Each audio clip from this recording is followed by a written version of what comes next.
The glass is thick, hands don't touch. His mother sits across from him, and something in her eyes is broken. Clinton Correctional Facility, New York. February 1995. Tuesday afternoon, visiting room C. Tupac Shakur, 23 years old, convicted of sexual abuse, first degree. 9 months to 4.5 years. The media already decided. Guilty, dangerous, out of control, a thug who finally got what he deserved. Nobody's asking questions. Nobody's listening to his side. Just headlines, just assumptions. Just another young black man in an orange jumpsuit, proving everyone right. The room is cold. Fluorescent lights hum overhead. 12 other inmates sit at their stations, talking through phones, hands pressed against glass trying to touch the people they love. But Tupac's voice won't come. His mother, Afeni, sits on the other side. Her hands are clasped together. Her gaze is steady but exhausted. She's been fighting her whole life. For the Panthers. For her son. For survival. And now she's here again. Visiting her boy in a place she knows too well. She did time while pregnant with him. Federal conspiracy charges. She defended herself in court. 1. Gave birth to Tupac 1 month later. She thought she'd broken the cycle. Thought her son would be different. Thought poetry and theater and intelligence would save him from this. But here they are. Glass between them. Phone receivers. Maximum security. Tupac lifts the phone. She lifts hers. Silence. Just breathing. Just looking at each other. Her voice comes first. Tired. Bone tired. Asking how he's holding up in there. Tupac doesn't answer right away. What's he supposed to say? That he's fine. That's a lie. That he's scared. That's weakness. That he's angry. She already knows. He just looks at her. Studies the lines in her face. The gray in her hair. The weight she's carrying. His weight, he tells her he's good. Not to worry. She doesn't believe him. She knows her son. Knows when he's putting up walls. She pushes. Needs to know he's really okay in here. He shifts in his seat. The orange jumpsuit is stiff. Uncomfortable. A constant reminder of where he is. What they say he did. What the jury believed. He tells her he's handling it. Keeping his head down. Reading. Writing. Staying out of trouble. Her eyes don't leave his face. She's searching for something. Truth beneath the performance. She asks if he's eating. He says yeah. Asks if he's sleeping. He says when he can. Asks if they're treating him right. Tupac's jaw tightens. The guards here don't care who he is. Don't care about his music. His movies. His words. They see another inmate. Another number. Another problem to manage. Some of them go out of their way to remind him he's nothing special in here. That fame doesn't matter behind these walls. That he's just like everyone else. Worse, actually. Because everyone's watching. Guards. Inmates. Media. Waiting for him to slip. Waiting for him to prove he's exactly what they think he is. He tells her they're doing their job. She knows that's not a real answer. But she doesn't push. Not yet. The silence stretches again. Around them, other conversations flow. A man laughing with his kids. A woman crying. An older inmate arguing with someone through the glass. Life happening in fragments. 15-minute windows. Supervised, controlled, limited. Tupac looks past his mother for a second. Through the small window behind her, gray sky, bare trees, February cold. Freedom so close he can see it, but can't touch it. He asks about the outside, changing the subject. Deflecting. She lets him, for now. She tells him, it's the same as always. People talking, media making noise, but his album's doing good. Me Against the World. Number 1. Tupac's expression doesn't change much, but something flickers. Pride maybe, or irony. His album hit number 1 while he's locked up. The world is listening to his pain, his anger, his truth, but nobody's actually hearing him. They're consuming the art, but ignoring the artist. Buying the records, but believing the headlines. He's a product a controversy, a cautionary tale, not a person, not someone who might be telling the truth. He says that's good, real good, but she hears the bitterness. She leans forward slightly. Her voice drops lower, more serious. She tells him she needs to ask him something, needs him to be straight with her. He meets her eyes, waiting. She asks the question, did he do what they said he did? The question hangs in the cold air between them. The thing nobody asks directly. The thing everyone assumes. The thing that put him here. Tupac's face hardens. His knuckles go white around the phone. He wants to yell, wants to scream that his own mother is doubting him, that even she's questioning whether he's capable of that. But he doesn't yell, doesn't scream, just stares at her. And when he speaks, his voice is low, controlled, deadly calm. No, one word, final. She holds his gaze, searching. Then she nods, slowly. She asks if she believes him. He needs to hear it, needs someone, anyone, to take his side. She tells him she believes him, and something in Tupac's chest unclenches, just a little, just enough to breathe.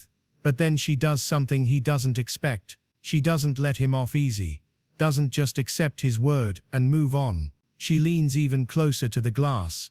Her voice stays quiet but gets sharper, more pointed. She tells him that even if he didn't do what they said, he put himself in that situation, brought that girl to his hotel room, had people around him she told him not to trust, was moving reckless, and now he's here. So whether he did it or not, he made choices that led to this. Tupac pulls back slightly, stung. He expected support, expected his mother to defend him completely, to rage against the system, against the lies, against the injustice. But she's holding him accountable too, for the choices he made, the company he kept, the lifestyle he lived. His voice rises slightly. Is she blaming him?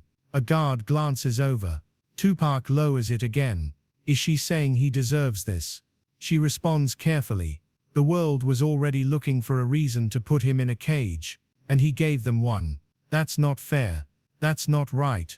But that's reality. He knows how this works, knows what they do to young black men who speak too loud, who challenge the system, who refuse to play the game. They find a way to shut them down, and he made it easy for them. Tupac wants to argue, wants to defend himself. But deep down, underneath the anger and the pride and the hurt, he knows she's right. He was reckless.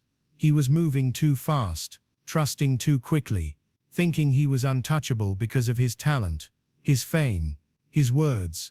But none of that protected him. None of that mattered when they came for him. The jury didn't care about his art. The judge didn't care about his message. They saw what they wanted to see, a threat, a thug, a statistic, and he'd given them just enough evidence to make their case. Not the crime they accused him of, but the perception, the lifestyle, the image. He tells her quietly that he was just trying to live, trying to be free, trying to be himself. She softens, tells him she knows, but freedom doesn't mean reckless. It means strategic. His words are powerful. His voice is powerful. But power without discipline is just chaos. And chaos gets you killed. Or locked up. He's learning that now. Tupac looks down at the counter in front of him, at the scratches in the metal, the graffiti carved by inmates before him. Names, dates, declarations, evidence of people trying to leave a mark, trying to say they existed. He thinks about his own mark. The albums, the movies, the interviews, the poetry, all of it out there in the world. But he's in here, separated from it, watching from behind glass as everyone else interprets his life, his choices, his truth. He tells her what hurts the most, that he told the truth and nobody believed him, said what happened, explained everything. And the jury looked at him like he was lying, like he was exactly what the media said he was. A thug, a criminal, someone who doesn't respect women, someone who's out of control. They didn't see him. They saw the image, the character, the headlines, and they decided based on that. Her eyes glisten but no tears fall. She's cried too many times in her life to cry now. She tells him that's the game. They build you up so they can tear you down, make you famous so they can make you infamous. He became a target the moment he started speaking truth. The moment he challenged power. The moment he refused to just rap about parties and cars and nothing real. He scared them. And when they're scared they destroy. He asks what he's supposed to do. Just stop. Stop speaking. Stop fighting. Become what they want him to be. No, she says firmly. He keeps speaking. But he does it smarter. Protects himself. Moves differently. Thinks 10 steps ahead instead of just reacting. Uses his mind as much as his heart. Because right now his heart is getting him in trouble. His passion is getting him in trouble. His passion is getting him in trouble. And if he doesn't learn to control that, this won't be the last time he's behind glass. A guard announces 5 minutes remaining. Conversations around them intensify. People trying to say everything they didn't say yet, trying to cram connection into the final moments before separation. Tupac looks at his mother, really looks at her. This woman who birthed him in struggle, who raised him in poverty and revolution, who taught him to think, to read, to question everything, who gave him Malcolm and Chias and poetry, and politics. That's who made him believe he could change the world with words. And now here they are. Her on the outside fighting for him. Him on the inside fighting himself. His voice cracks slightly. Just slightly. But enough for her to hear it. He tells her he's sorry, for letting her down, for ending up here, for proving everyone right about him. She shakes her head. Firm. Definitive. He didn't prove anyone right. He made mistakes. That's different. Everyone makes mistakes. What matters is what he does next. How he learns. How he grows. This doesn't define him unless he lets it. He tells her it feels like it already has. The world already decided. She tells him the world's opinion doesn't matter. His opinion of himself matters. What he does when he gets out matters. Whether he lets this break him or build him matters. Everything else is noise. Tupac nods, slowly, trying to absorb her words, trying to believe them. But it's hard. Hard to see past the walls, past the judgment, past the headlines, past the reality that he's in here, and the world is out there, moving on without him, forgetting him, or worse, remembering him only as this, the conviction, the scandal, the fall. Her voice drops to almost a whisper. She tells him one more thing.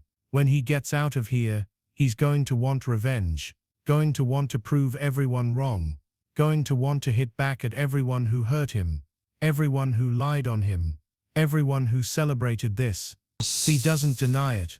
She knows him too well. She tells him not to let anger drive him, not to let revenge consume him, because that's what they want. They want him to self-destruct, want him to become the villain they already painted him as.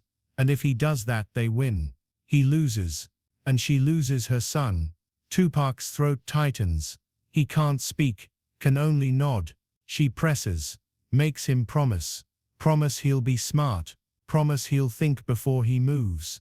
Promise he won't let this place harden him so much he forgets who he really is. He promises.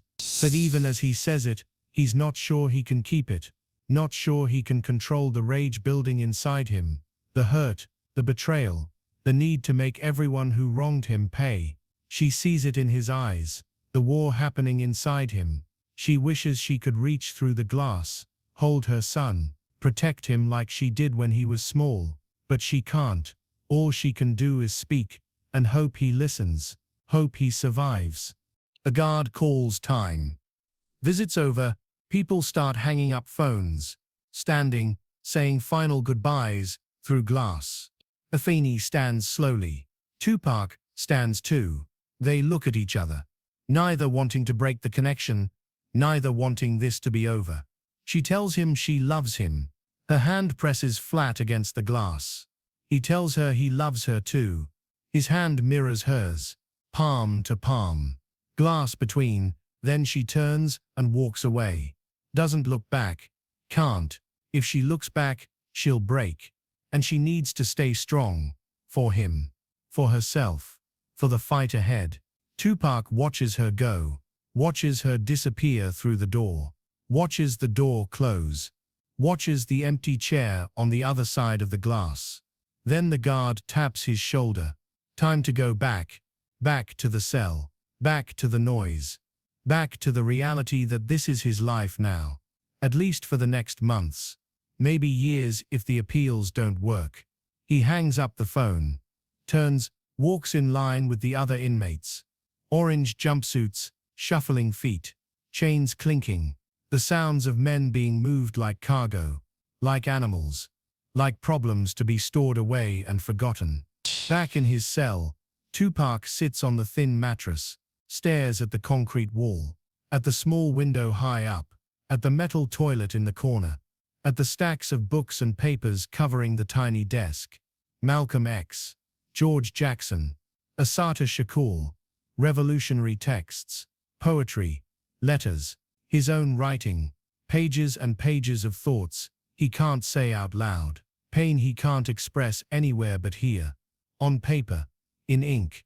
In words that might never be read by anyone but him. He thinks about what his mother said. About being smart. About thinking ahead. About not letting anger destroy him. But the anger is there. Real, living. Growing. Anger at the woman who accused him. At the jury who convicted him. At the media who destroyed him. At the system designed to put him here. At the friends who abandoned him. At the industry that's already moving on. At the fans who believed the lies. At himself for being reckless. For being young. For being black and brilliant and bold in a world that punishes all three. He picks up a pen. Opens his notebook. And he writes, not for an album. Not for the public. Just for himself. For survival. The words in his head flow onto the page. They want him silent. Want him broken. Want him to disappear. But he's still here. Still breathing. Still thinking.